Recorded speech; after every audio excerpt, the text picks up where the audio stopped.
साथियों नमस्कार। मैथ्स भाई अंशुल बघेल प्लेटफॉर्म पर एक बार पुनः आप सभी का स्वागत है। सबसे पहले मैं आप सभी दोस्तों को धन्यवाद देना चाहूँगा कि आप लोगों ने मुझे इतना प्यार और सम्मान दिया, मेरे चैनल को देखा, मेरे चैनल को लाइक और सब्सक्राइब किया। इंग्लिश की श्रृंखला को आगे बढ़ाते हुए आज हम इंग्लिश का एक इम्पोर्टेंट टॉपिक जो हमने पिछली क्लास में छोड़ा था उससे आगे पढ़ेंगे। आज पिछली क्लास में हमने पढ़ा कि टेंस कितने प्रकार के होते हैं, टेंस क्या है, टेंस के टाइप। आज हम उसी श्रृंखला को आगे बढ़ाते हुए टेंस के बारे में चर्चा आगे करेंगे। पिछली क्लास में हमने पढ़ा टेंस 3 प्रकार के होते हैं, प्रेजेंट, पास्ट, फ्यूचर। आज की क्लास में हम उसी टेंस की आगे की कड़ी को कंटिन्यू रखेंगे। टेंस के टाइप्स में हमने पढ़ा था, टेंस के साथ 4 सब पार्ट होते हैं, इंडेफिनिट, कंटिन्यूअस, परफेक्ट और परफेक्ट कंटिन्यूअस। आज प्रेजेंट के फर्स्ट पार्ट के बारे में हम चर्चा करेंगे। टेंस के चर्चा करने से पहले सबसे पहले बता दूं आपको कि हम टेंस को जब तक नहीं सीख पाएंगे तब तक हम उसकी पहचान न कर सकें कि उक्त टेंस कौन से, उक्त सेंटेंस कौन से टेंस का है। आज हम प्रेजेंट इंडेफिनिट के बारे में चर्चा कर रहे हैं। प्रेजेंट इंडेफिनिट टेंस की सबसे पहले हम पहचान करेंगे कौन सा वाक्य प्रेजेंट इंडेफिनिट का है, कौन सा नहीं। अब सबसे पहले हमें ट्रांसलेशन सीखते हैं और ट्रांसलेशन के लिए हिंदी वाक्य दिए होते हैं, उसकी हम क्या करते हैं, अंग्रेजी में ट्रांसलेशन करते हैं। और हम पहचान भी हम हिंदी वाक्यों से ही करते हैं। तो पहचान के लिए हम लिखेंगे हिंदी वाक्यों के अंत में वाक्य कहाँ कौन से होंगे,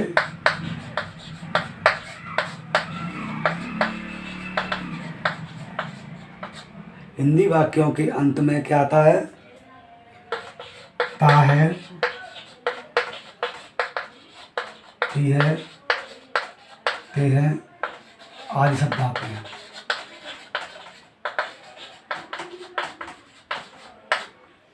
हिंदी वाक्यों के अंत में ता है, ती है, ते हैं आदि शब्द आते हैं। जैसे एग्जाम्पल,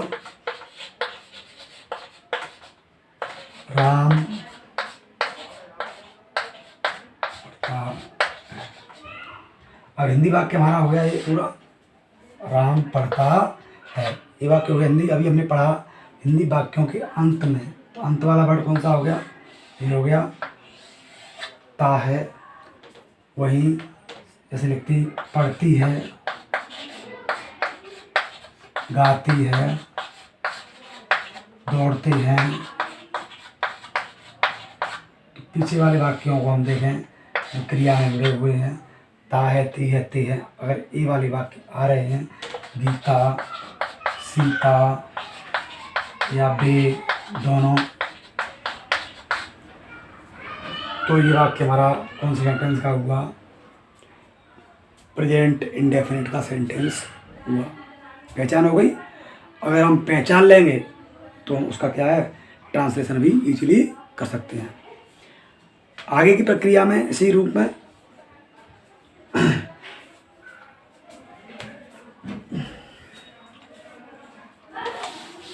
सेंटेंस हमने 4 टाइप के पढ़े थे। आज हम फर्स्ट सेंटेंस के बारे में चर्चा करेंगे। फर्स्ट सेंटेंस था हमारा अफर्मेटिव सेंटेंस।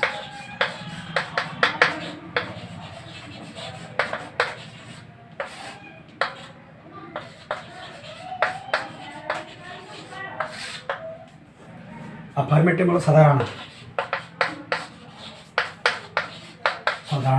वाक्य। साधारण वाक्यों को समझने के लिए मैं आपको एक एग्जाम्पल बताता हूँ।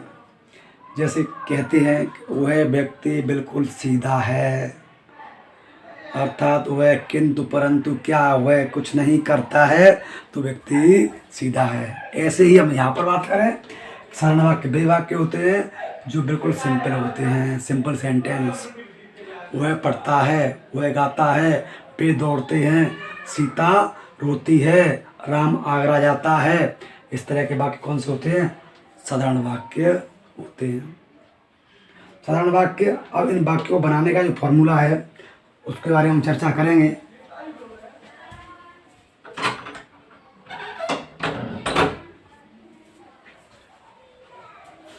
इसका जो फॉर्मूला है दोस्तों, फॉर्मूला समझने से पहले हम क्या है इसमें कर्ता, क्रिया, कर्म, उसके बारे में चर्चा और कर लेते हैं। अगर हम ये पहचान गए तो हम सेंटेंस आसानी से बना सकते हैं।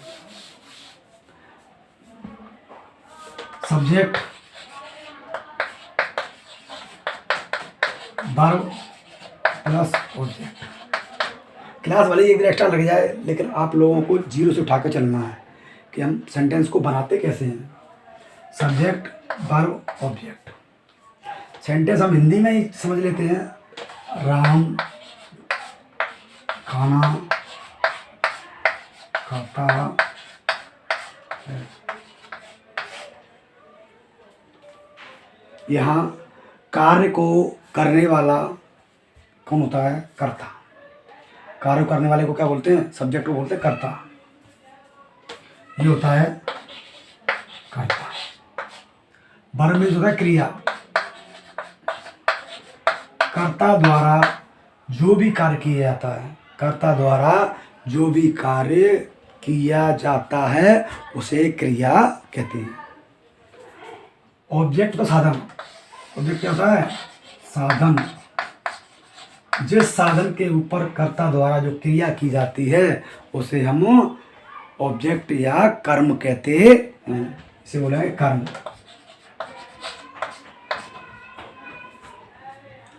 एक कहावत है हिंदी में, साधारण भाषा में, कर्ता क्रिया कर्म ट्रांसलेशन लर्न। अर्थात कर्ता क्रिया कर्म को हम सीख गए तो ट्रांसलेशन को हम इजीली सीख सकते हैं। ठीक है ना। अगला वाक्य, एक वाक्य उससे कर लेते हैं और इसमें पहचानेंगे हम कौन सा कर्ता है, कौन सा क्रिया है, कौन सा कर्म है। अभी आपको बताया कार्य को करने वाला, अर्थात खाना कौन खाता है? राम। ये हो गया हमारा सब्जेक्ट। राम क्या करता है? खाता है। राम क्या करता है? राम कौन सी क्रिया कर रहा है? खाने की। कौन सी क्रिया कर रहा है राम? खाने की। तो खाता है। हमेशा ध्यान रखना क्रिया में ही क्या है, ता है, ती है, इस तरह के वर्ड आते हैं।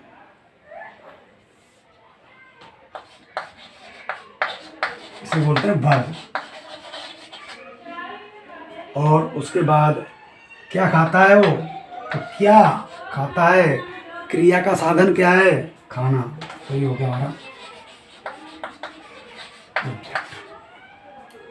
दोस्तों मुझे लग रहा है कि आप लोगों को समझ में आ रहा होगा, क्योंकि हम बिल्कुल जीरो से लेकर चल रहे हैं और अपने जो संसाधन हैं उन संसाधनों से ही हम आप लोगों के लिए एक छोटा सा प्रयास कर रहे हैं। ये छोटा सा प्रयास मुझे लग रहा है कि आप लोगों के लिए काफ़ी बेनिफिशियल रहेगा, इतना मुझे उम्मीद है। एक सेंटेंस और लिखते हैं।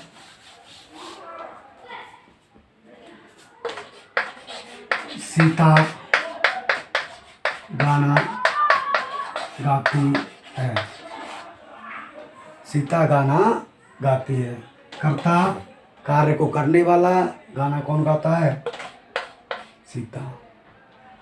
सीता क्या करती है? गाती है। सीता द्वारा जो कौन सी क्रिया की जाती है? गाती। ये होगी क्रिया, वर्ब। इसे हम एस लिखेंगे। ठीक है दोस्तों। और ये क्या गाती है? वो गाना, तो इसे लिखेंगे ओ।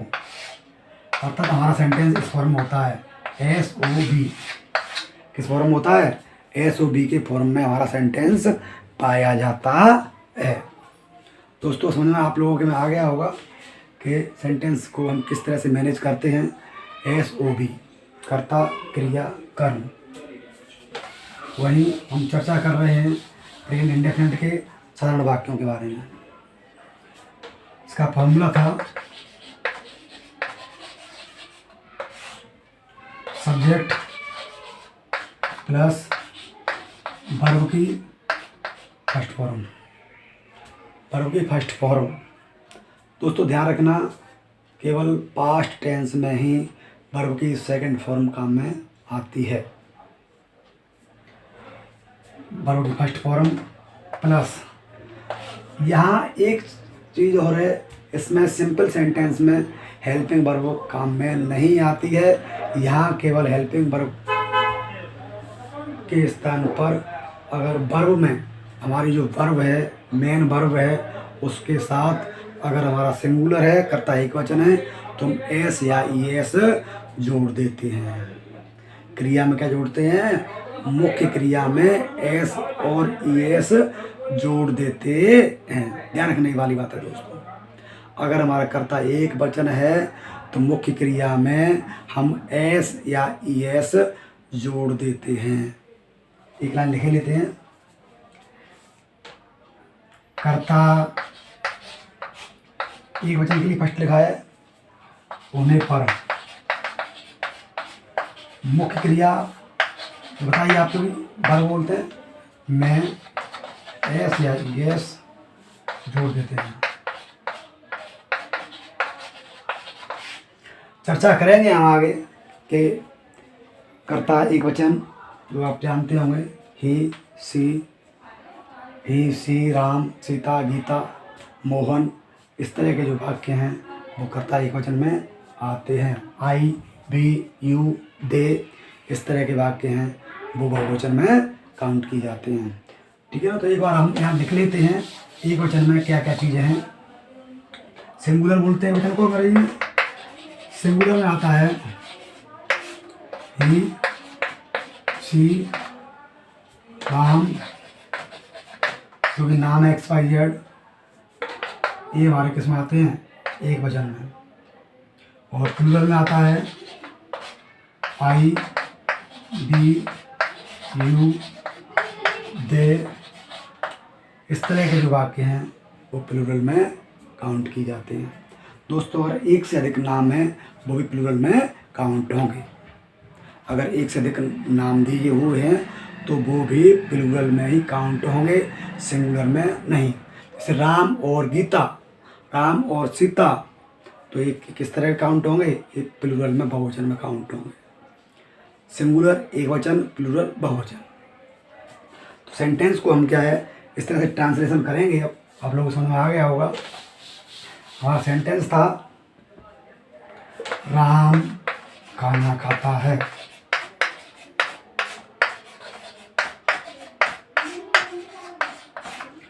फॉर्मूला हमारा था, हमने देखा था अभी, सब्जेक्ट प्लस वर्ब की फर्स्ट फॉर्म। अगर सिंगुलर है तो उसमें हम एस या ई एस जोड़ेंगे, एस या ई एस जोड़ेंगे और उसके बाद प्लस ऑब्जेक्ट। अब हम बात करेंगे कि किस में एस जुड़ेगा, किस में ई एस जुड़ेगा। चलो सब एक बात कर लेते हैं इसमें। तो इसमें वाले सेंटेंस में क्या था? राम, सब्जेक्ट सबसे पहले तो राम, क्रिया कौन सी हमारी? खाता, खाता है ईट, क्या है? ईट।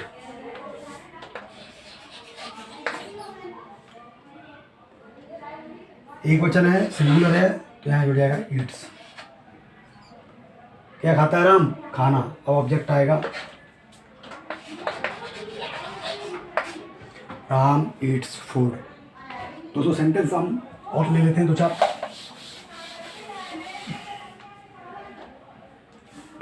मोहन बाजार जाता है। फॉर्मूला हमारा वही था, सब्जेक्ट मोहन, जाना क्रिया है, सिंगुलर है मोहन, तो जाने के लिए क्या लगाएंगे हम? एक वचन है जाना, गो, इसमें लगाएंगे ये। आ जाता है वो टू मार्केट। दोस्तों अगर हम किसी भी स्थान से हम नए जुड़ते हैं तो वहाँ हम कंजक्शन टू का प्रयोग करते हैं। Mohan goes to market. वे मैदान में खेलते हैं।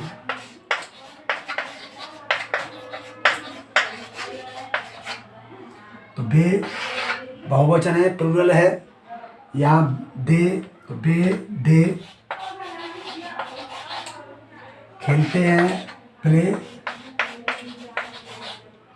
They play.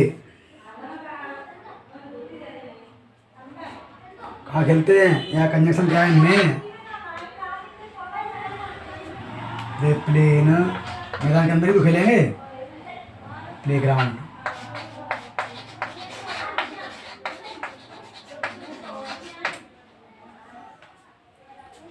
दोस्तों आप लोगों को समझ में आ रहा होगा, सिंपल सेंटेंस हैं, बिल्कुल जीरो से लेकर ऊपर की ओर बढ़ रहे हैं। धीरे धीरे सेंटेंसों का जो डिफ़िकल्टी है उसको हम आगे लेंगे। आज हम सिंपल सेंटेंस के बारे में चर्चा की है। कल हम अगली श्रृंखला इसका सेंटेंस है नेगेटिव, उसके बारे में चर्चा करेंगे। उसके बाद में इंटेरोगेटिव और उसके बाद में फिर इंटेरोगेटिव नेगेटिव सेंटेंस।